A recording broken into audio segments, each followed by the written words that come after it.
Olá, bom dia aí mais uma vez, tá bom? Para todos os amigos, para todos os camaradas aí, para todos os irmãos, uma paz do Senhor, um graça e paz, eu sei lá como é que vocês querem que eu fale com vocês, tá bom? Vou estar aqui tratando de um assunto hoje com os irmãos, já há muito tempo que eu não coloco um vídeo meu aí no canal do YouTube, já tem um tempo aí que eu não venho refletindo aí, dividindo conhecimento com cada um de vocês, e que vocês sejam bem-vindos, que vocês sejam abençoados pelo Pai das Luzes. Estou aqui no quarto do meu filho, tá tudo bagunçado ali, mas tá tudo certo. Hoje eu quero estar tratando aqui do assunto com vocês, sobre a patrística, tá? Tempo da patrística, fugindo um pouco ali das ideias bíblicas, do livro da Bíblia, mas indo pela historicidade, pela forma de fé daqueles irmãos ali mais próximos do primeiro, do segundo, terceiro século ali, tá? Para nós aqui abordar e entender aqui de fato como que era que aquele povo ali seguia as doutrinas de Deus, tanto pela parte da lei, pela parte ali de Paulo ali, porque para eles ali ainda era uma misturada só, tá? Essa ideia de graça, de viver a graça, de separar ali o evangelho da graça de Deus, isso daí é um assunto novo, bordado de uns tempos para cá, tá? De uns anos para cá, a gente vem abordando muito assim, dividindo a história sobre a graça, mas só que a história ela tem que ser entendida no seu completo, né? Na sua magnitude completa. Não tem graça sem existir a lei não, meu irmão. Se não existisse a lei ali, vocês não saberiam o que era graça não, tá? Fica aí impossível de viver uma luz da graça se não tivesse ali preso ali na religiosidade ali dos judeus ali. Então, com o passar do tempo, o povo foi aprendendo mais, a internet veio, né, o computador foi inventado, começou a trazer muitos conhecimentos de outras cidades, de outros irmãos, de outros países. E hoje a gente no coletivo aprendemos junto, e agora está alcançando o Brasil também, e o Brasil hoje está sendo tomado aí por essa expansão, tá? Do conhecimento sobre os livros históricos, sobre a historicidade de Jesus. Então sejam todos bem-vindos aqui no canal, que vocês possam se inscrever aí no canal, vocês possam dar um like, e vem aí comigo aí, porque nós estamos num novo aprendizado da história, tá? Então eu estou fugindo um pouco da ideia da Bíblia, que tudo é Bíblia, Bíblia, Bíblia, é livro da Bíblia, sabe? Não, vamos ler um pouco sobre a história. Teve aqueles irmãos ali que começaram a escrever a historicidade, porque hoje você só tem a Bíblia, cadê desses irmãos do segundo século em diante ali que escreveram a história? Senão não tinha história, tá bom? A história que hoje eu vou estar relatando para vocês é sobre o jejum, tá bom? O jejum. Você quer fazer jejum? Você faz jejum? Mano, você não é proibido de fazer um jejum. Sabia que você não é proibido de fazer jejum? Mas sabia que também tem um jejum que realmente agradava a Deus ali naquela época ali? Não é para você fazer jejum, sabe? Se você não quiser fazer jejum, você não é obrigado a fazer jejum. A Bíblia em si não é uma história que é para nós. Mas como a gente gosta de se apegar nos livros históricos para cumprir, eu vou estar trazendo aqui a forma que eles acreditavam como que era válido o jejum daquela época, e que a Bíblia ali, os livros antigos de Isaías, ensinava a eles, tá bom? Então vamos estar lendo aqui, ó, o jejum que agrada a Deus. Eu vou estar lendo aqui, ó, Epístola de Barnabé. Todo mundo sabe que Barnabé foi um homem que foi instruído e andou com Paulo nas suas pregações. Naquele tempo ali, quando o cristianismo já estava sendo avançado, Barnabé andou com Paulo, ele foi para muitas cidades com Paulo, conhecia muito bem o ministério da graça de Deus, a graça revelada a Deus ali, revelada a Paulo, né? E num tempo ali, ele junto com os discípulos, né, com Pedro, e vindo ali os discípulos ali de Tiago ali, eles acabaram, Barnabé e Paulo acabou tendo um desentendimento ali por causa de Pedro, Paulo se levanta no meio de todo mundo ali e repreende Pedro.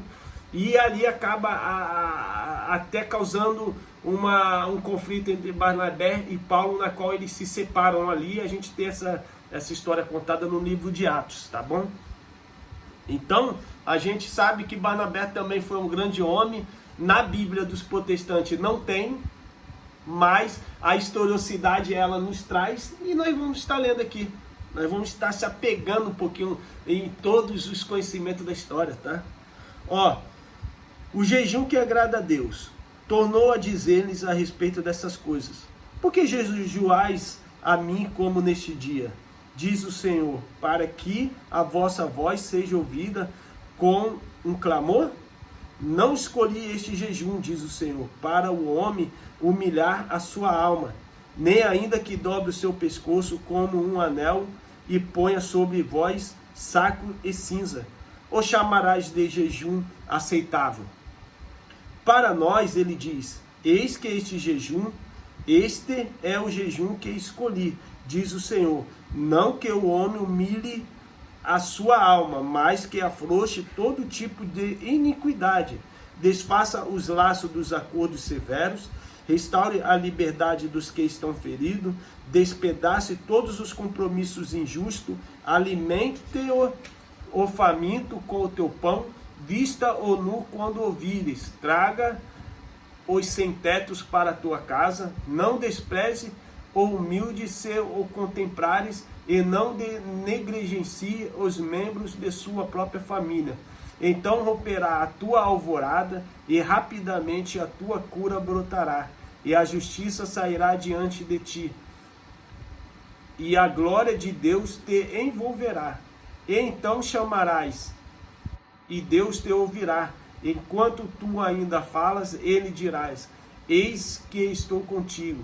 Se tiras de ti a corrente que amarra os outros, e deixares de estender as mãos para jurar falsamente, e as palavras de murmuração, e dê com alegria o teu pão aos famintos, e mostra compaixão à alma que foi humilhada.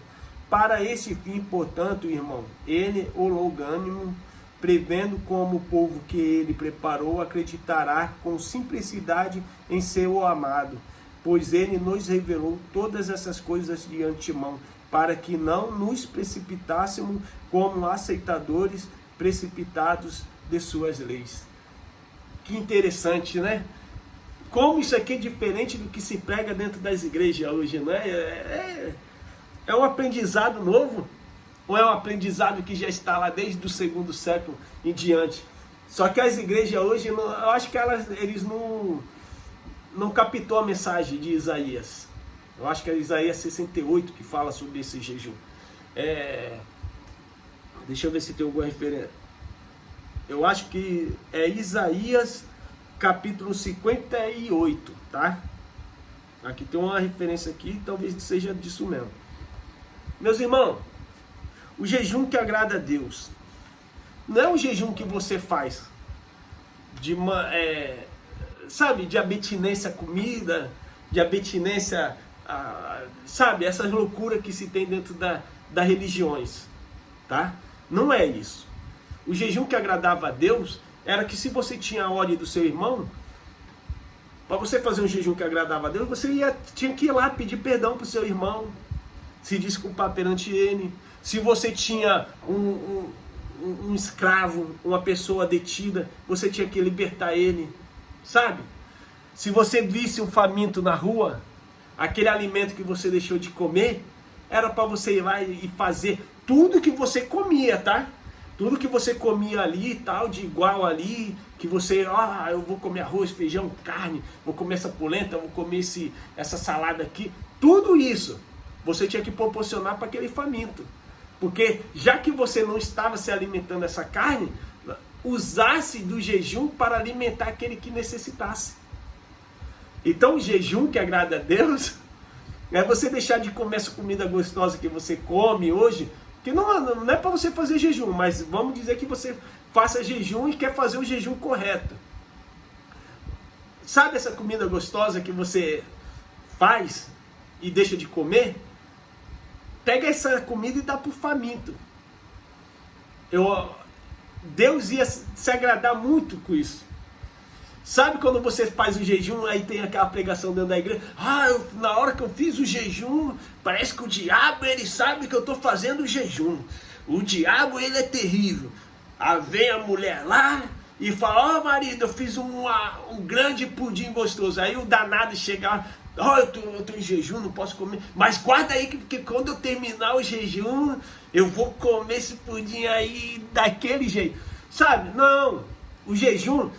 Fez o pudim? Poxa, mano, eu tô em jejum. Pega esse pudim que eu ia saborear, que eu ia, né, me deliciar com ele, e dá para um faminto.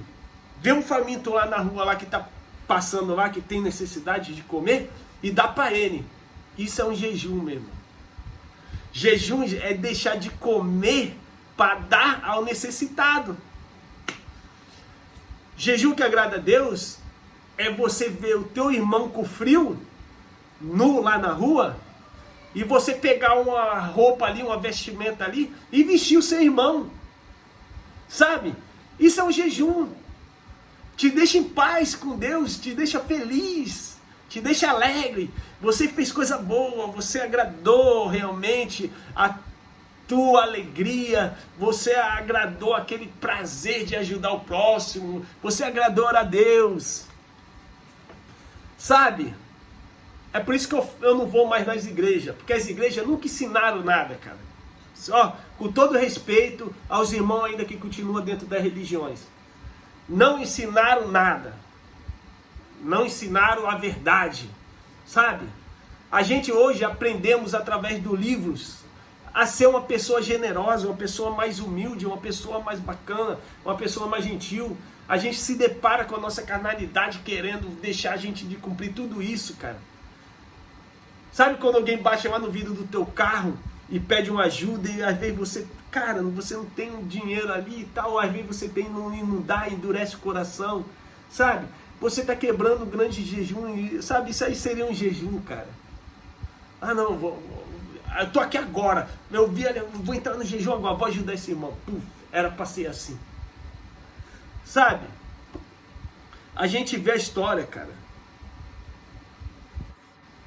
Qual é a multidão dos vossos sacrifícios para mim, diz o Senhor. Estou cheio de holocausto e não desejo gorduras de cordeiro, nem o sangue de touros e bode. Quando...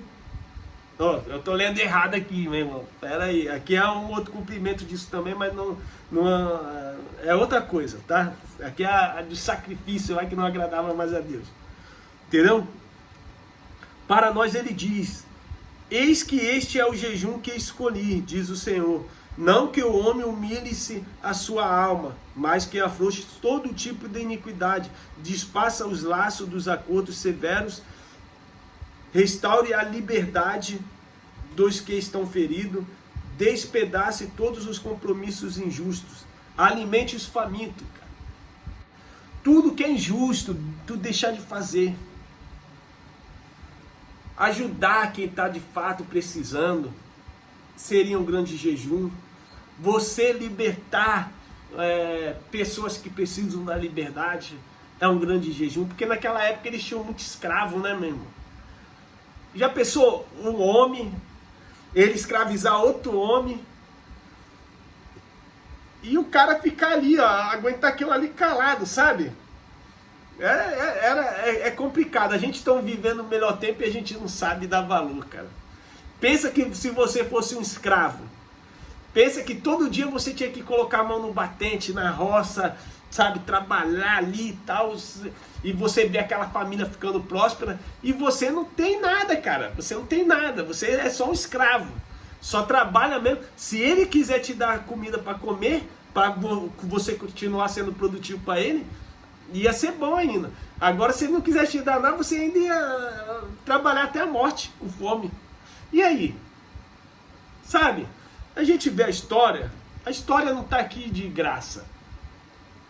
A historicidade é importante, porque a gente, através de outros conhecimentos, de outras formas que aquele povo ali começaram a ganhar a forma de ensino dos evangelhos, de crença, é diferente do que a gente vemos hoje dentro dessas igrejas. Hoje nós vemos pessoas só querendo tirar dinheiro do povo. só querendo tirar os bens material do povo. Sabe, hoje a gente vê pastores fraudulentos, cães gulosos, ladrões, safados, pilantra, roubando, molestando, enganando o povo, cara. E o povo cai, cara. Sabe por que o povo cai? Porque o povo tem necessidade de se alimentar de conhecimento.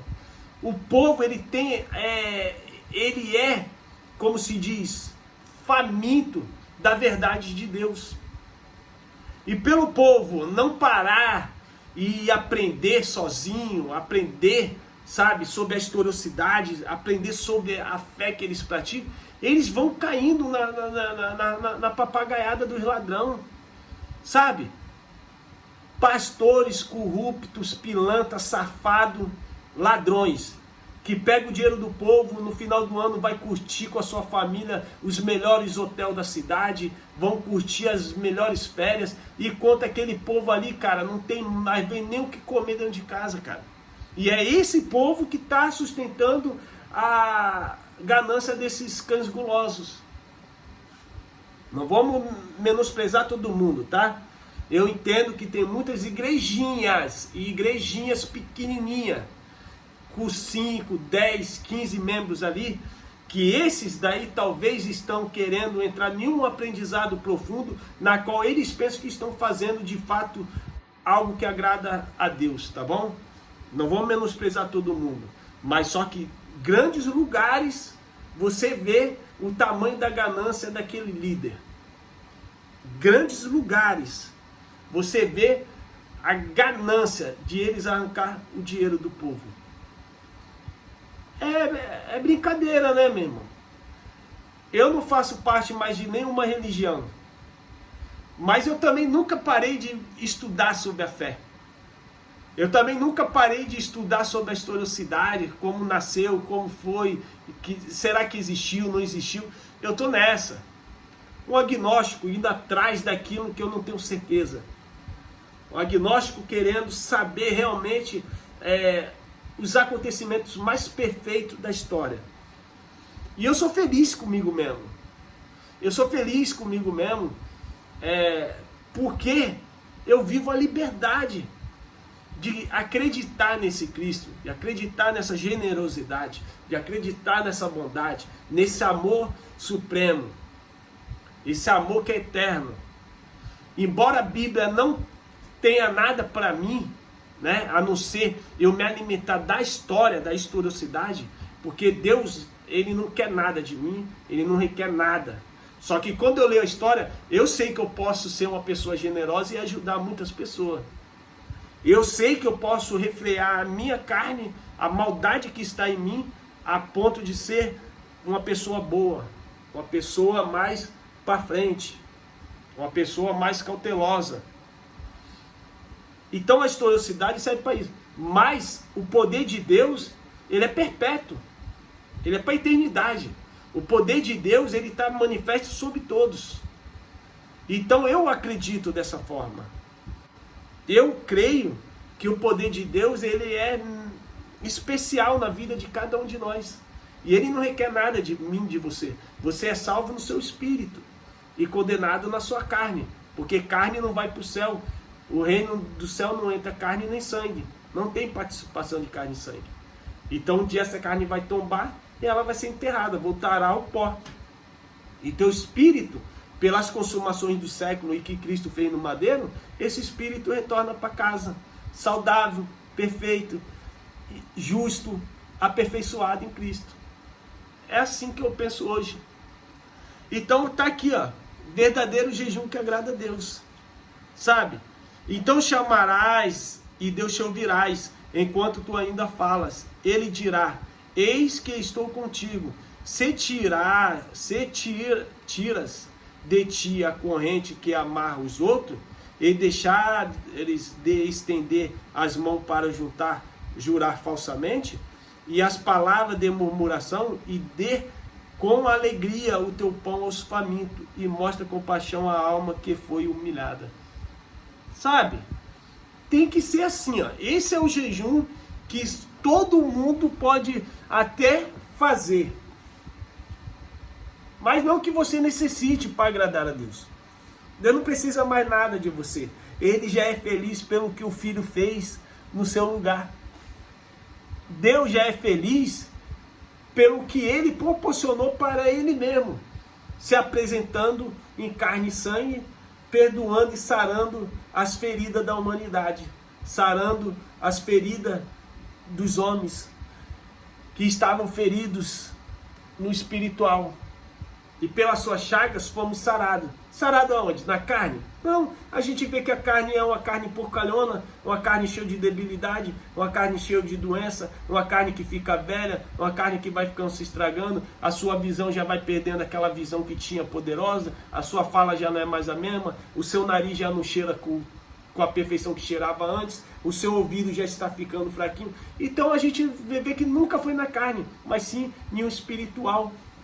No espírito nós fomos sarados, porque nós éramos escravos, nós éramos feridos na alma, a gente era cego na alma, a gente estava, sabe, com a alma debilitada. E Deus, ele veio restaurar o nosso espiritual. Tá aqui, ó, a mensagem aqui foi de Barnabé. E a gente vai estar sempre fazendo um vídeo novo aí, trazendo esses assuntos, conversando um pouco com os irmãos. Vamos sair um pouco de crenças religiosas aí, meu irmão. Vamos entrar um pouquinho na historicidade também, que é para os irmãos entender de fato como os irmãos viviam a fé deles com Deus. Tá bom? Fui. Fica todos com Deus. Graça.